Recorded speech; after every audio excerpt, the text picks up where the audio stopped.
Okay.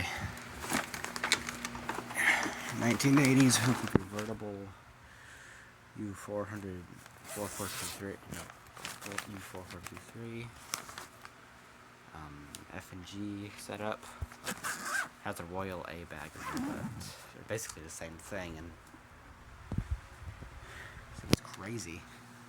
It's got the same faster motor than the older yellow convertible over there, but it's got a 12-blade middle fin.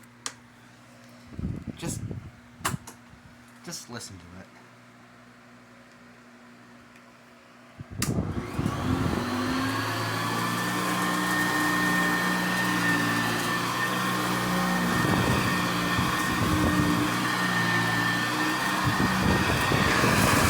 Holy airflow!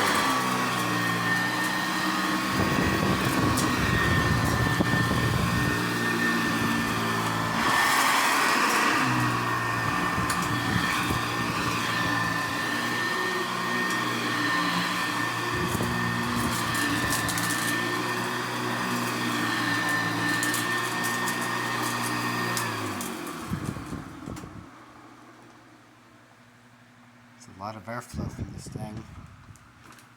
I'm gonna have to find other ways to hot rod it. I don't want to put like a LED in there. Maybe I'll put like a different light bulb setup in there, but I don't really know.